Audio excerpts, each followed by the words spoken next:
Acosta with RezStyle, and I'm here with Janice-Marie Johnson of A Taste of Honey, and she's here performing. She's performing at the NAMMYs.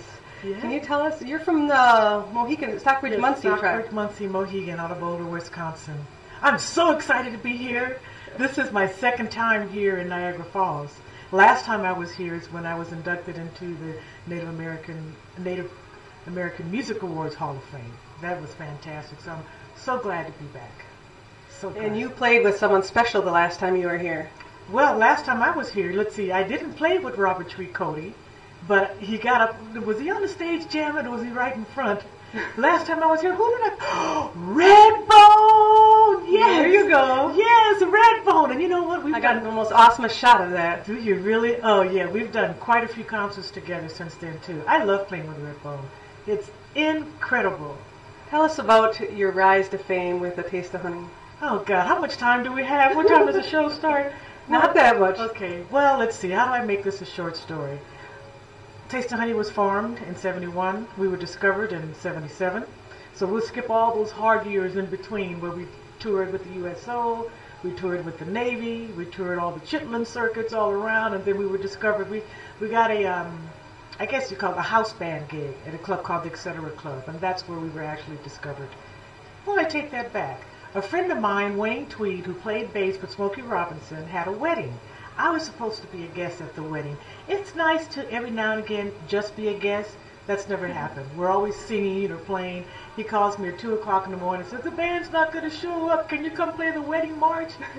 We don't know the wedding march. Now we went down our song list. Okay, Inseparable. That's a good wedding march song. So they marched down the aisle to Inseparable. But at that wedding was Dr. Lemon McMillan and Dr. Otto Stallworth, who happened to be friends with Larry and Fonz Mizell, who were the producers of some of the early Michael Jackson, not Michael Jackson, Jackson 5. Okay. A, B, C, one, two, three, that stuff. So anyway, the doctors brought them to the club where we were performing, and in turn, the producers Larry and Fonz Mizell brought their old schoolmate, who happened to be Larkin Arnold, who at that time was vice president of Capitol Records.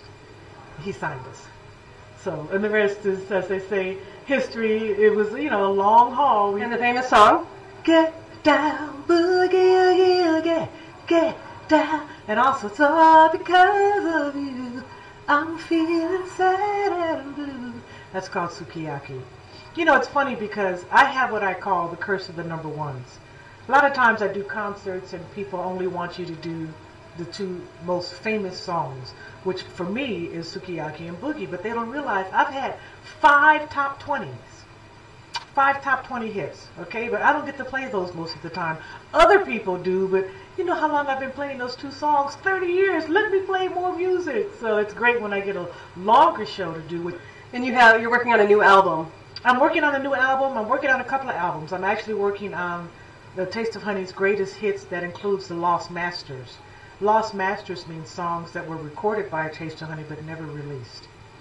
So you get some secret stuff there. And I've got a few new songs I'm putting with that. I have 4 albums that are being re-released, 2 that were already re-released last year this time, 2 more, which is the Ladies of the 80s LP and Twice as Sweet, which has the Sukiyaki on it, is coming out the end of October.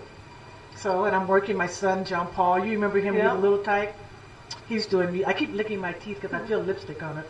He's recording now also. Right, what a great songwriter and producer. I'm trying to not nudge him into being an artist because I want him to focus on his education. But he's so good. What kind of music does he do? He does all kind of music. He likes the hip hop. He likes the rap. He likes jazz. So his music is more, I guess, R&B kind of hip hop style. How did you get into being a bass player? That's a good question. I started off wanting to be a conga player. Well, here, let me back up. I always felt that my voice wasn't good enough to just be a singer. And that's because I was trying to sing Aretha Franklin. Well, I can't sing Aretha Franklin. I went to Catholic school. They figure we're all sanctified. I didn't go to that kind of church. We sang pretty melodies. So when I was young, I kept trying to sing the Aretha Franklin, and I couldn't do all those runs that she was doing. It wasn't until I discovered Smokey Robinson that I realized, oh, maybe you can sing a little bit. A lot of times people say I sound a lot like him. Well, he was my idol growing up. Was he your biggest influence then? I would say he and Billie Holiday were my biggest influence. Of course, I listened to Motown, you know, Diana Ross, Marvelettes, and all of those type acts. But yeah, Smokey Robinson is my number one guy. So, but I started playing bass because I felt that my voice was inadequate. So I said, well, I should play something else, take attention away from my singing. So my boyfriend at the time was a conga player. So I started playing congas. So it kind of hurt my hand. Plus, I didn't quite have the rhythm to do that. And then I was walking down the street and I saw a bass in the pawn shop for $20.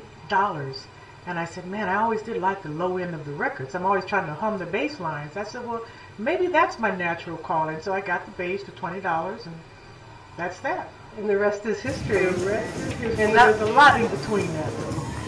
Well, always what's in the dash that's the most important part of it. Well, when we have more time and it's not just 5 minutes to showtime, we'll go into more detail. Yeah. But yeah, so that's how it started. But you know, ironically enough, and they didn't tell me this until maybe 4 or 5 years after I was playing the bass. My aunt, June, played string bass. My mom played mandolin. My Aunt Tony played mandolin. They were all in a female band in 1947. Wow. Now, might that have been relevant? Might they have shared that with me? But you carried it on, and without even knowing it. That's spiritual. Yeah, I guess it Tell is. us about your TV show you're doing. You know, I'm the host of a show called LadiesBehindTheBeat.tv. You can catch it on the internet. Now, what it is, it's all about female musicians. So I'm interviewing some great musicians. So you got to tune in. And female singers, you know, the Emotions. Mm-hmm. Who else did we do? Well, too many to note, plus my memories. Just got to go to the channel and check it out. LadiesBehindTheBeat.tv, and it's really incredible. Really, it's a lot of fun. I'm learning how to be the host. In fact, I think there's a hostess school, so I better check into that. Can you tell us where people can find out more about you online? You have a website? You know, I have a website, but I wouldn't go there yet. It hasn't been updated since 2006, but you didn't hear that from me. Go to Facebook. Once I went to Facebook, I can work Facebook myself. The other one is the Dreamweaver program, which I don't have time to do everything. Now So they can just search for Janice-Marie Johnson on Facebook. They can do better than that. They can go to Facebook and go to Janice-Marie Johnson 1, or they can go to Facebook to the fan page, which is A Taste of Honey LLC, or they can go to, I have 2 pages, going on 3 because they keep getting filled up. Once you get 5,000, I'm almost filled up on the second one. So if you go to Janice-Marie.Johnson, Janice-Marie Johnson 1, search it. There's 2 or 3 of them on there. You got to create a fan page that's unlimited. Where there is. Yeah. That's the A Taste of Honey LLC page. So if you go there, you can check it out. Well, thank you for taking some time with me, and it's so good to see you again. It's good to see you, Kim. I haven't seen you in so long. I know. My girl. Kimberlie Acosta with RezStyle and Indian Country TV.